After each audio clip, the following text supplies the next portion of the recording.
Chegamos então no capítulo 22, 23 e 24 do livro de Levítico. Vamos ver aqui algumas curiosidades, segundo a Bíblia do Expositor. Diz assim, vai falar sobre a santidade das ofertas, lá no capítulo 22. E depois algumas instruções sobre a forma da oferta e do sacrifício.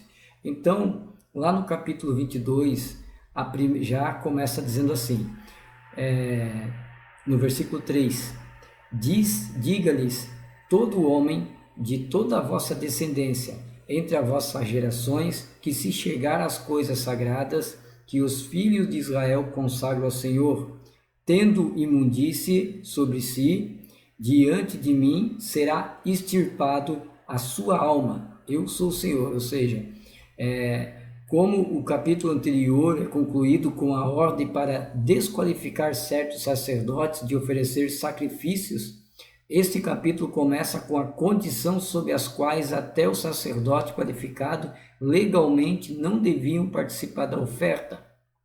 Tá?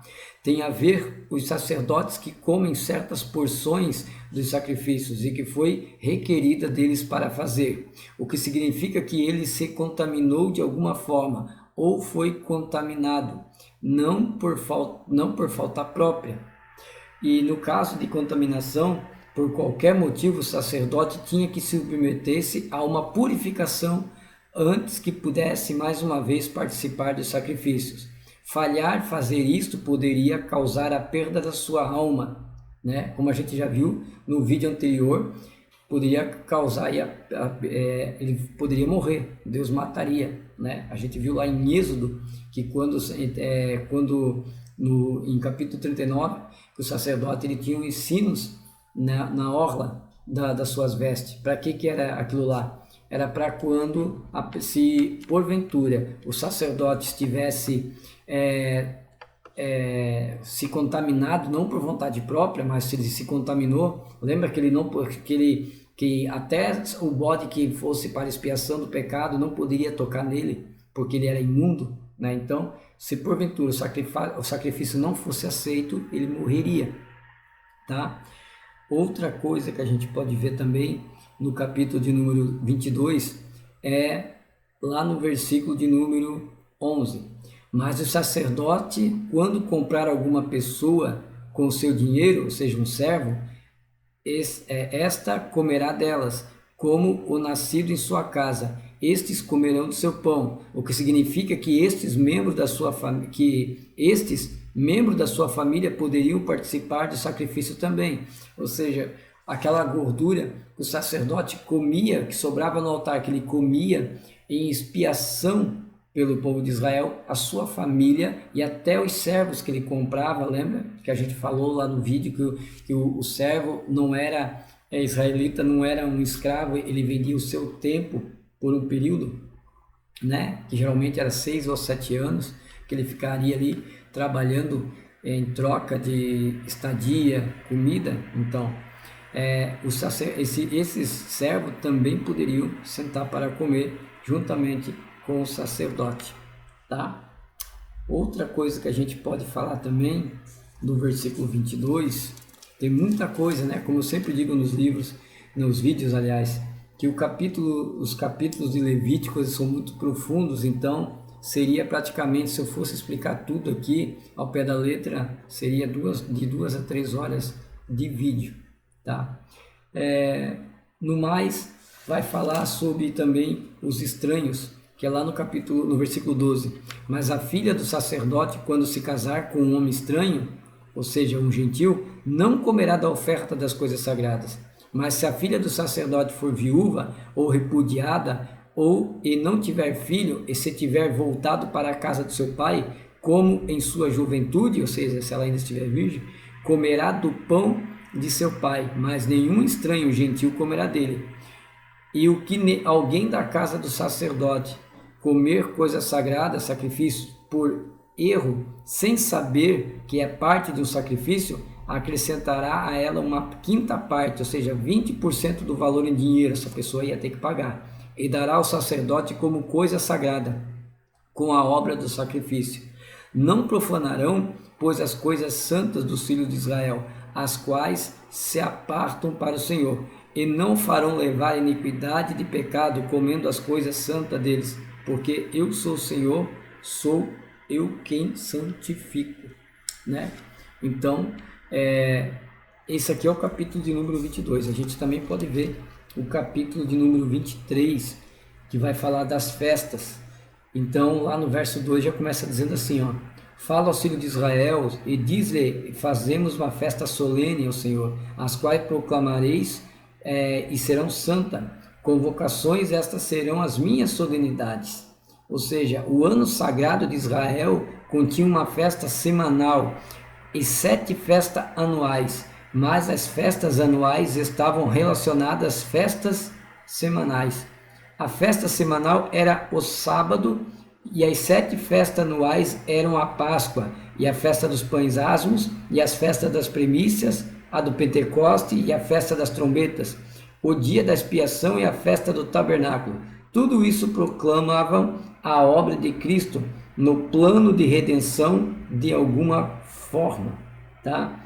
Também vai falar alguma coisa, a gente pode ver lá também nos versículos de número, aqui vai falar das festas, né? São 7 festas, vai falar sobre cada uma delas. A festa da Páscoa, tá? A festa do pão de levaduras, ou seja, lá no versículo 8, do 6 ao 8, a gente vai ver falando sobre a festa do pães sem levadura, ou pães asmos, né? Os pães sem levaduras eram uma figura de vida perfeita, sem mancha, imaculada de Cristo, que foi oferecido em sacrifício.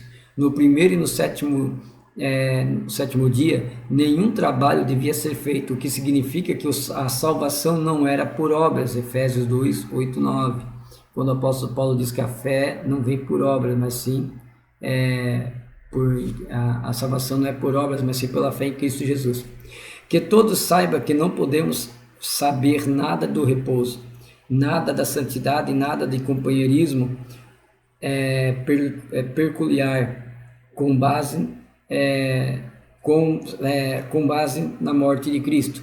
É particularmente surpreendente, significativo e bonito observar que se refere-se diretamente ao repouso de Deus, e nos referimos ao sábado, no versículo 3. A próxima coisa introduzida é o sangue do Cordeiro Pascal, que simboliza o sacrifício de Jesus, né? O sangue do Cordeiro. Então, como a gente já falou em alguns vídeos, o sábado aqui não é um dia, ele é uma pessoa, e nós descansamos na pessoa de Cristo no Novo Testamento, por isso que nós não guardamos o sábado. E tinha a festa da primícia, tá? A festa da primícia, o feixe da primícia devia ser balançada no dia depois do sábado, que seria o dia em que o Cristo ressuscitaria da tumba. Nenhuma oferta pelo pecado acompanhava o feixe, porque Jesus era sem pecado, né? É tremendo isso aqui. Então tudo aponta para Cristo. Também tem a festa de Pentecoste, conhecido como a festa da colheita. O dia depois das 7 semanas completas era o 15º dia. Daí o nome Pentecoste, que na realidade significa no hebraico 50 ou 50ª. Esse é o significado do nome Pentecoste, né? Também conhecido como festa da colheita, como já vinha dito aqui para vocês, tá? Também tem a festa das trombetas, né? A festa da trombeta também tem a ver com a igreja e com Israel. Refere-se em primeiro lugar à igreja, pois assinala o seu arrebatamento e deste modo encerrando a era da igreja. Mas as mesmas trombetas irão assinalar o arrebatamento da igreja. Também assinalarão o mesmo tempo e o começo da restauração de Israel, né? Então fala aí do arrebatamento. Nós estamos vivendo o tempo das festas da trombeta. Jesus está para buscar o seu povo. Outra coisa também interessante no capítulo 23, está lá no versículo 29 e no versículo 30. Porque toda pessoa que não se afligir, está falando lá na festa da expiação, presta atenção nisso. Porque toda pessoa que não se afligir no dia do pão asmo, né? que não se afligir, será no mesmo dia será extirpada do seu povo.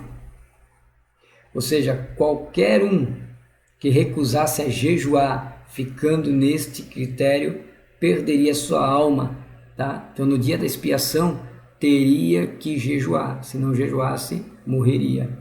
Verso 30. Qualquer pessoa que fizer qualquer trabalho neste mesmo dia, eu destruirei a tal pessoa dentre o seu povo.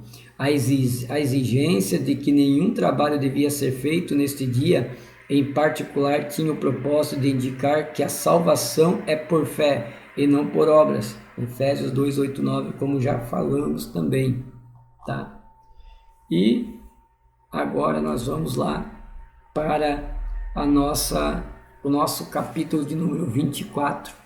O capítulo 24 ele é meio extenso aqui em explicação, mas a gente vai falar aqui algumas coisas, né, a respeito do capítulo 24. Então, vai falar sobre as lâmpadas. Então, quando ele fala das lâmpadas ali, você leu comigo do 1 ao 4. No 4 diz assim, ó, e sobre o candelabro de ouro puro porás sempre em ordem as lâmpadas. O candelabro era um processo contínuo que exigia atenção a cada manhã, a cada tarde, e não poderia ser negligenciado. Estava diante do Senhor, ou seja, essa lâmpada ela nunca poderia apagar, tá? E tinha todo um cuidado. Vai falar também lá no versículo 5 do pão da proposição, tá? E o que a gente pode tirar disso? Lá no verso 7 diz assim, ó, porás também sobre cada fileira, ou seja, havia 2 pilhas de pães, 6 em cada pilha, cada uma num recipiente de incenso, e em cima de cada pilha um incenso continuamente. Incenso puro, uma substância amarga, e será para o pão de oferta comemorativa. A memória de Cristo deve ser guardada viva constantemente, o que em geral diz respeito ao que ele fez por nós na cruz. Oferta queimada ao Senhor. Queimar incenso em cima das pilhas de pães tornou os pães da proposição uma oferta ao Senhor feita no fogo, mas na realidade os pães não foram queimados no fogo, porque deviam ser comidos pelos sacerdotes no lugar santo, como as mais santos das ofertas. O fogo representa o juízo e a remoção da escória da vida dos crentes, Mateus 3,11, ou juízo pelo pecado, Levítico 10, 1, 2, tá? E lá no verso 8 vai dizer assim, ó, a cada dia de sábado isto será posto em ordem continuamente ao Senhor, ou seja, a cada sábado todos os 12 pães deviam ser comidos pelos sacerdotes, como novo pães tomando o lugar dos antigos, tipificava nosso banquete em Cristo como pão da vida. João 6,58, pelos filhos de Israel por aliança perpétua. Refere-se ao fato de que todo israelita tinha que dar meio ciclo de prata a cada ano e que contribuía anualmente para a manutenção do serviço do santuário. A aquisição dos ingredientes e pratas representava a redenção, o que Cristo faria como resultado da sua morte, né? E você vê muita gente falando aí no TikTok, internet, que no Antigo Testamento o dízimo era alimento. Prata, ouro também era dado, tá? Este é o capítulo de número 24. Também nós vamos ver ali sobre a blasfêmia, que é do verso 10 ao 12, mas a gente vai falar sobre o verso 11 e o verso 12. E o filho da mulher israelita blasfemou o nome do Senhor e o amaldiçoou. A ideia é que ele amaldiçoou Deus e a lei de Deus. Então o levaram a Moisés, e a sua mãe se chamava Selomita, filha de Debre, da tribo de Dan. No calor do seu próprio julgamento, é algo muito gracioso. Ou seja, eles colocaram ele preso ali, né? Para eles não fazer segundo a vontade deles. Deus é que tinha que decidir o que ia ser feito. Aí lá no verso 13 ia dar o veredito. E o Senhor falou a Moisés, dizendo: tira o blasfemo para fora do acampamento, e todos os que ouviram ponham as suas mãos sobre a cabeça dele e apedrejo toda a congregação. Ou seja, a morte física sobre a nova aliança agora não é mais exigida, porque Jesus cumpriu a lei em cada aspecto e, com efeito, morreu por todos. Porém, ainda é certo que a morte espiritual se segue a qualquer um e a qualquer que toma a palavra de Deus em vão. Tá?